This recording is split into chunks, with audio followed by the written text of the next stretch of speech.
Good morning. Welcome to Joyce's podcast. Cockle-doodle-dude. I just scared my new puppy. She just jumped about a foot high.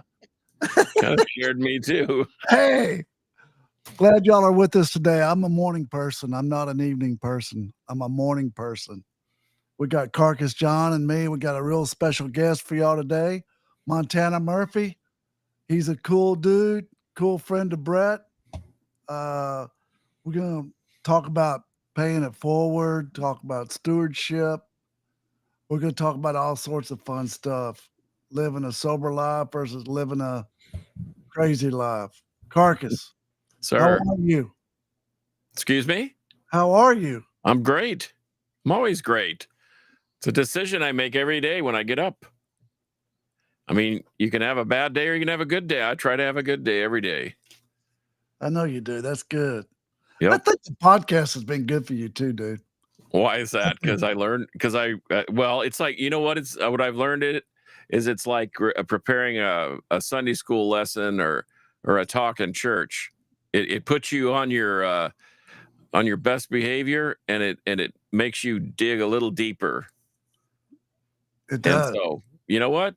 So be it. If it makes me, I make better choices because of it. So be it. Yeah, you're a note taker. Yeah. You know what that is? Yes. Note takers or money makers. Hey, so you got a song for us today? I do. Okay. I'm not going to shock the world like I did last couple of times. I was beginning to wonder if people still had faith in me, but you know, when I was growing up, I had I was always trying to find music that my mother and I, my mother's a classically trained musician, as I've mentioned many times. My father and I didn't really agree on the whole rock and roll thing, but I was always trying to find bands and figure out bands that sort of transitioned rock and roll and classical and jazz. So Kansas was one of those preeminent bands that really helped me cross the line of decency, so I could at least show my mother that some rock and roll bands were actually very talented and had a great message. And Kansas was one of those bands. So it popped into my head as soon as we discussed the subject today. But this is a song by Kansas. It's called "Hold On" from 1980. So just hear me out. Okay. It says, look in the mirror and tell me just what you see.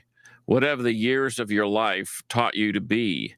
Innocence dying in so many ways. Things that you dream are lost in the haze. And then it says, hold on, because it's closer than you think. You're standing on the brink. Hold on, because there's nothing on the way. Your tomorrow not the same as today. The second verse, don't recall that what you felt when you weren't alone, somebody who stood by your side, a face you have known. Where do you run when it's too much to bear? Who do you turn and need and when nobody's there? And it goes on and repeats the chorus. And then it says, outside your door, he is waiting for you. Sooner or later, you know, he's got to get through. No hesitation, no holding back. Let's let it all go, and you'll know you're on the right track. I just thought that was pretty heavy. Yeah. For an 80 in the wind. Our yard is dust in the wind. I love that song they do too. Yeah. And if you do a deep dive into their tracks, you'll find that they had a very spiritual message. And I'm not saying they weren't a religious band by trade. But their messages were always positive. They were always poignant, and and very, very thought provoking. And I thought this kind of helps us get our show off to a good start today. I love it. We got a great guest in. Let's bring Montana Murphy in. Everybody give Montana a big hand. How we doing? Hey, Yeah, doing great. you sound just like your daddy. I hear that. You hear it? Without the hair anymore, it looks like a little like him too. Yeah. What'd you do with your hair, dude? It was just a little reset before the wedding in March. Oh, good. Yeah. You're getting married? That's great. I am March 21st. And she's a good gal. She stuck with you. She's good.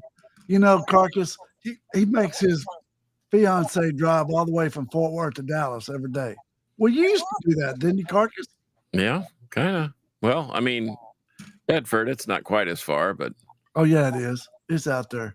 well, it's a hoof. But I gladly did it. Montana, Yes, I sir. want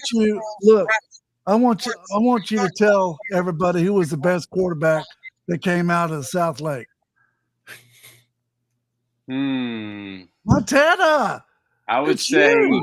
Kenny Hill. No, what about you? There's been some great ones. Really? Been some great You're ones. great. So then you left South Lake. How'd you end up in Alabama? I went to Alabama to play football. In 2016, I graduated high school and ended up getting a late. I got hurt my senior year of high school and ended up getting a late preferred walk-on offer from Coach Saban and kind of last minute, but shipped out to Alabama about a month later. Got on campus in July and started rolling with football. Throwing the football. That's right. Yeah. So so you're sober today, right? Yes, sir. 755 days. But Yeah. right. You're in my That's right. club now. You That's gone right. from the club to my club. Tell That's everybody how you got there. It was a journey. I mean, I don't think you can kind of start my story unless you start back about freshman year of high school. Is when first pick up a drink and a drug, and it was kind of the first time in my life that adversity had hit, real adversity, and was going through some things. And my relationship with Christ wasn't had always been there since I was little, but wasn't strong enough to endure any type of adversity. So right when I got that drink and that drug in me, it changed everything. I found something that took me, away, gave me some peace, and I kind of ran with that, and it just progressively got worse and worse up through high school, but nothing too crazy. Got to college. It got pretty bad to where my freshman year of college, I was on my deathbed and should have died. How'd that happen? Made some poor decisions one night walking home from the bars and ended up falling off of about a 42-foot drop retaining wall onto a sidewalk and fractured my skull. My brain was hemorrhaging and it was pretty bad. Shouldn't have survived. God wasn't done with me. But the odd thing was it didn't stop me from drinking or drugging. And I continued that on for other 5 years, 5.5 years before I got sober. Wow. It's pretty crazy. So what was your bottom? My bottom, I felt like I had a few different bottoms, but you kind of got, like, I was kind of just getting drugged across the bottom for a while. And then when I stopped moving, that was in September of 2023. and here in Fort Worth after work one day, and I thought it was done. I thought it was over, and went down to the river and was sitting there, and I just made some calls to some of my loved ones, and it was a moment that God spoke to me, and He just said, like, you're done, like you're done running. Uh, he just said, come home, and it was just a moment that I'll never. I can't can't even put it in words, to be honest. It was it's pretty crazy. But yeah, I just threw my hands up and said, okay, do with me as you will, and ended up going to treatment 2 days later. Thankfully to Brett, I got into the best treatment center I think in the U.S. It was incredible. Changed my life, and spent a month out there at La Hacienda, and special place. Yeah, you played hard. It's awesome. And look at you. But your whole attitude changed, you know? No doubt. Look. And it's funny, when I got into some legal trouble, that was 6-8 months before, when I was in your office, before I stopped drinking. Mm-hmm. And it's crazy. You weren't done. No. But I'm so proud of you. Yeah. You're so awesome, dude. I've talked to you about like coaches. A lot of them have alcohol issues. No doubt. A lot of people in that whole arena have alcohol issues. But I'm proud of you. You're an amazing gift. Hold on one second. Let me let my dog out. Keep talking, Marcus. Well, I'm intrigued by the fact that you went to Alabama, because I used to live there. I would have graduated from Jefferson Davis High School in Montgomery. Okay. And of course, that's a huge football powerhouse in Alabama. And like Texas, we had, schools that were just like kind of like South Lake Carroll and those types of schools. But anyway, I have a fondness for that program. Always have. I went to the Bear Bryant football camp, and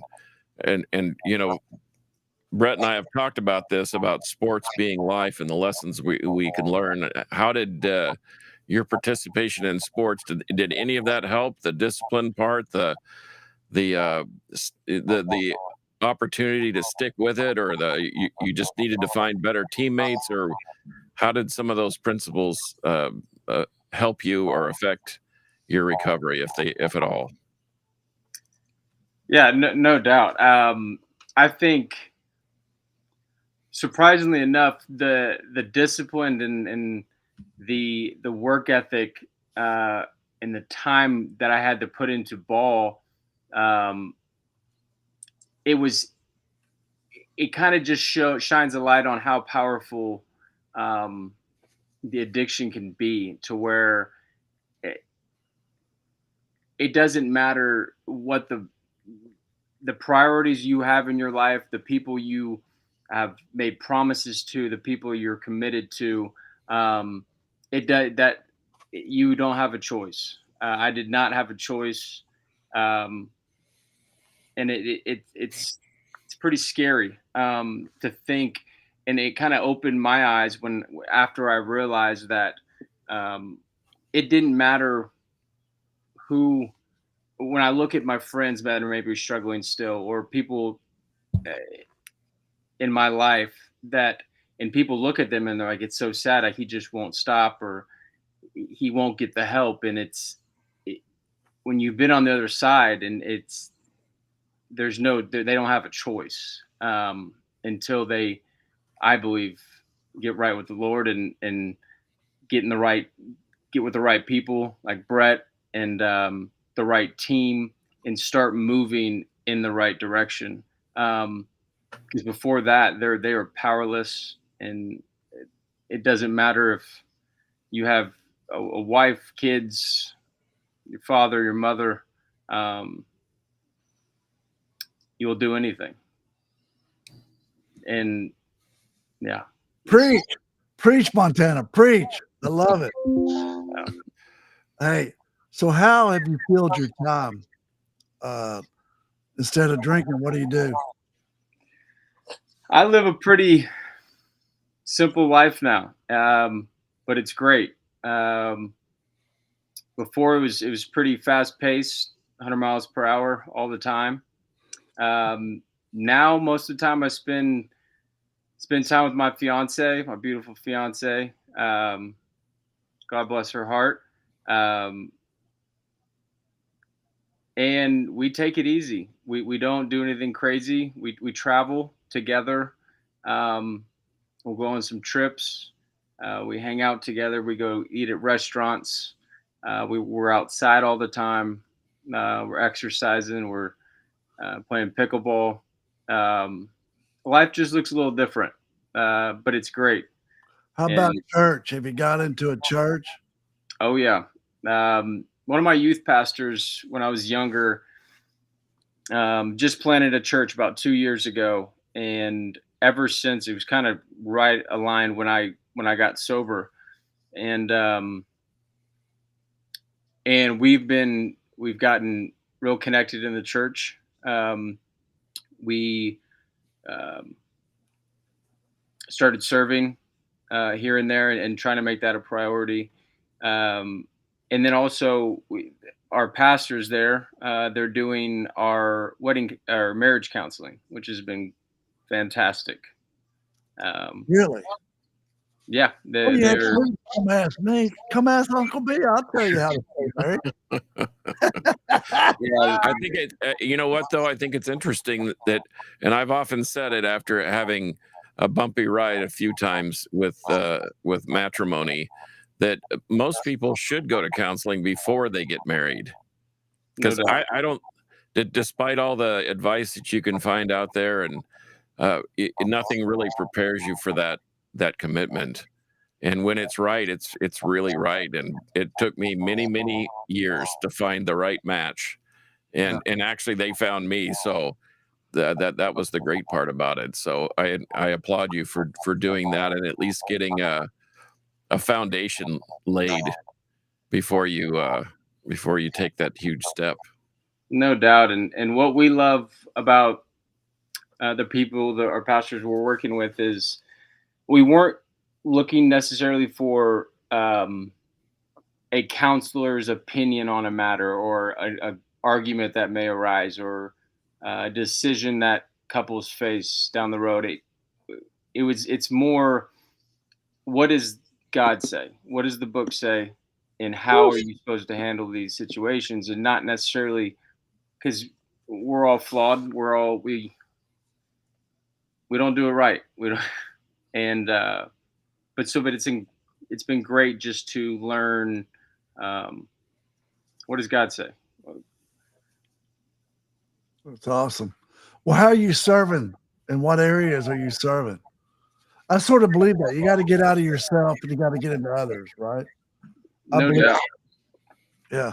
I think it's serving to the church for one.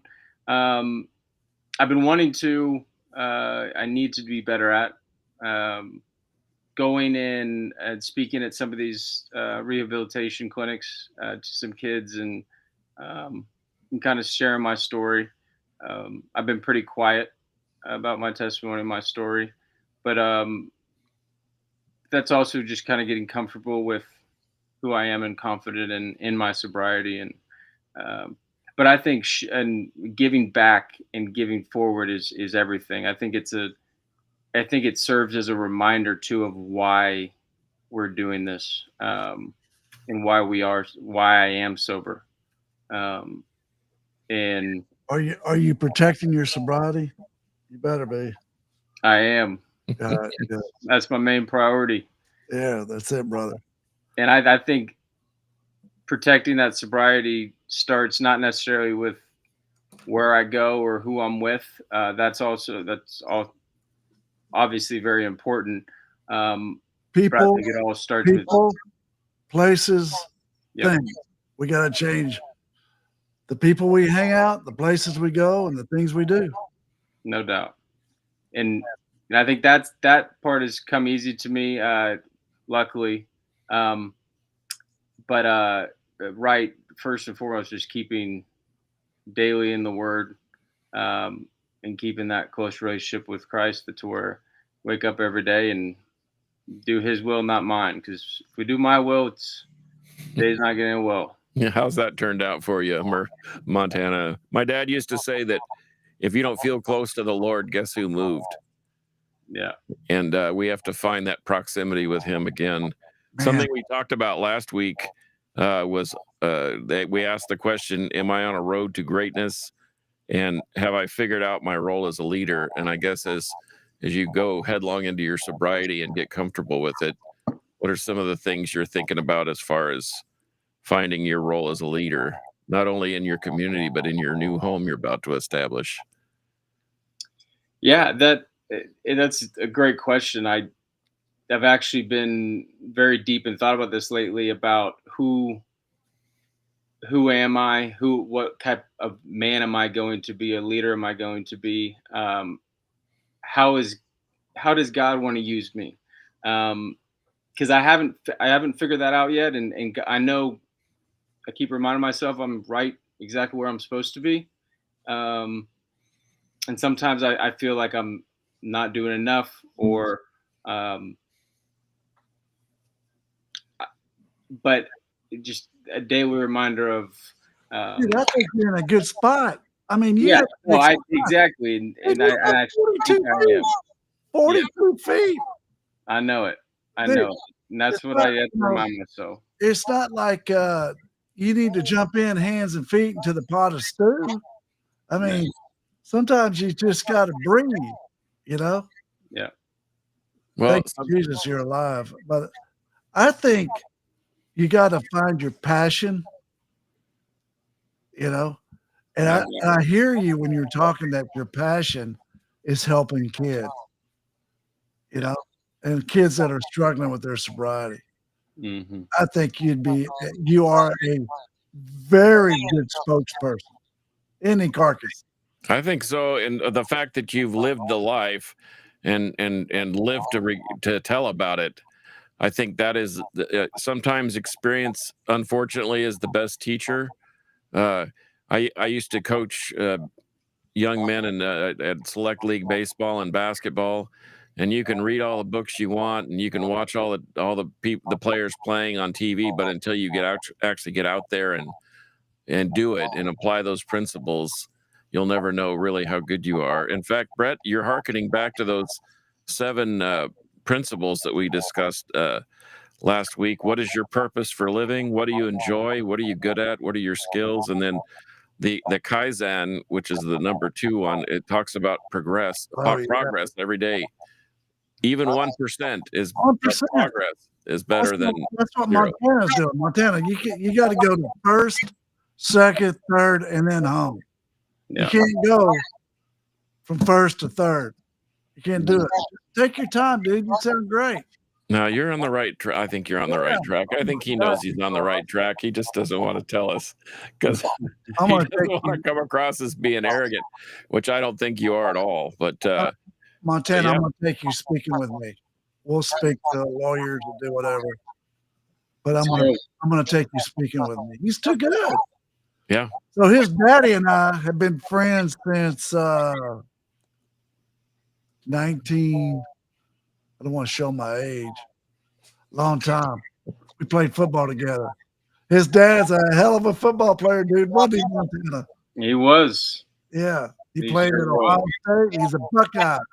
Went for the Buckeyes. He played at Green Bay, didn't he? He got drafted by the Falcons. Played in New York for a little bit with the Giants, a little bit in the USFL. For a little bit, a few years, and injuries. We got back up, and we enjoy playing football together. His daddy liked to hit people too. He did. Especially if he's looking across the line at you, I'd love that too, man. Line you up. Better make sure you're biting down hard on that mouthpiece there, Brett. All right. What good advice do you want to give to some young person? Listen, that's what my phone, my phone, when I'm doing this, I've got somebody lit up in California right now that needs a big dose of Jesus. He's living on the street. I'm trying to help him. I'm always trying to figure it out. What advice do you want to give somebody, Montana? Someone struggling with addiction? Yes. I think it's simply just to let go. That one of my fears was, and I think a lot of people's is fear of change, drastic and life change to where you don't get to do the things you normally like to do, you love to do. But it's just, it's an ignorance of not knowing that there's so much better on the other side. I can't believe you're saying that. When I quit drinking, I had a bunch of my homeboys from Irving were like, "What are you doing?" I said, I quit drinking. Why? I said, because I need to quit drinking, number one. Number two, I don't want to drink anymore. They're the first ones to put a beer in your hand. You know what I mean? So I was like, I got to leave. I moved out of Irving, moved to Dallas, and I went crickets for about 7 years because I had to take care of myself, Yeah. And that feeling, the satisfaction, the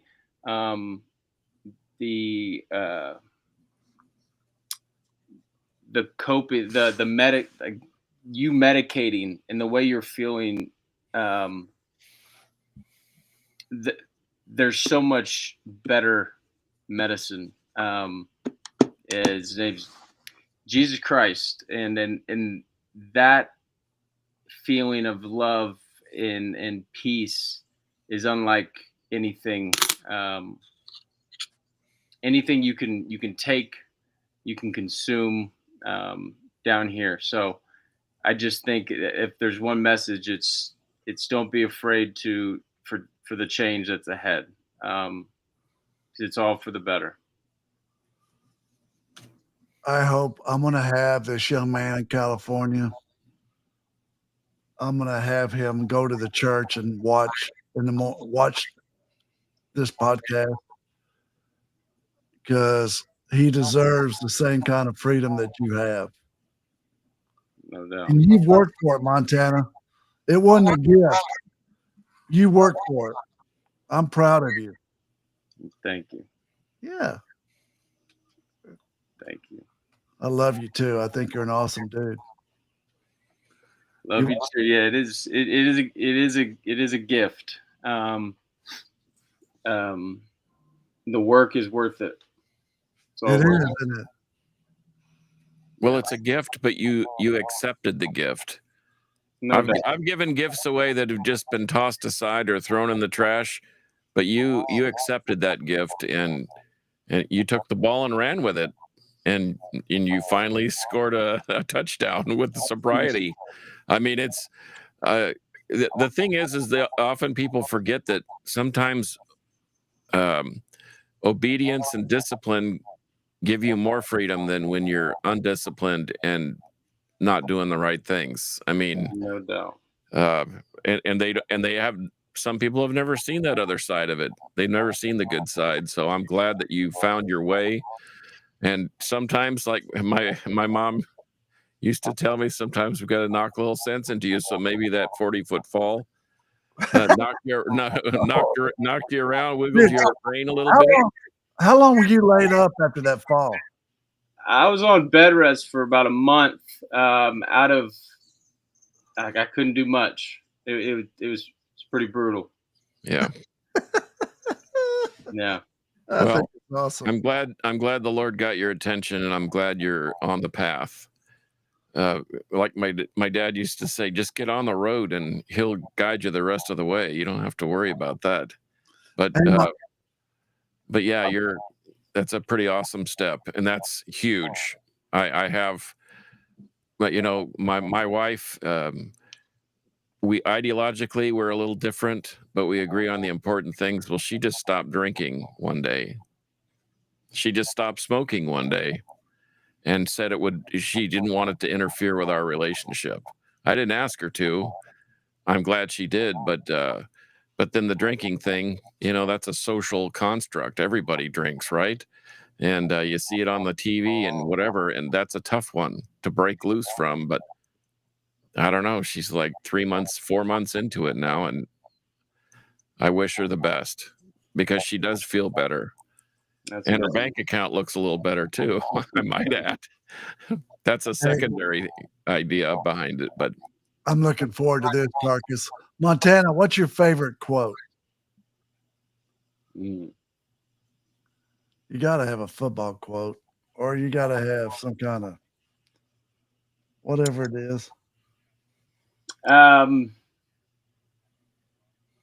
Quote from, that's tough, but a quote that Coach Saban used to always say, and he actually told this to me when I was on my visit there and in his office, but it goes, there's always something that you should do that you don't want to do, and the difference is, are you going to make yourself do it or not? There's always the easy way and essentially the hard way, and you always know the right answer, but it's which one are you going to get yourself to do? And that's what I think about that daily. It's like, take this pen, take it from my hand. You just reach out and take it. It's an easy choice. Yeah. You got to make the choice to do it.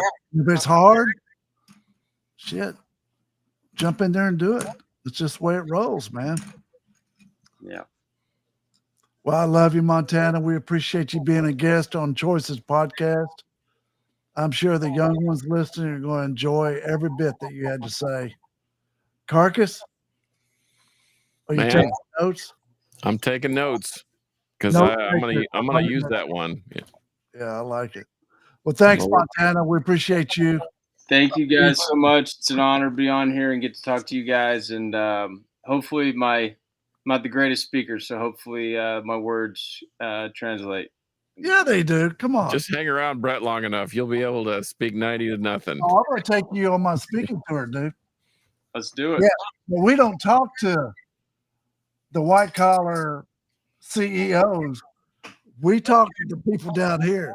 Our people. Yeah, that's it, babe. I love you, man. Be good. Take care, Montana. Good to meet you, brother.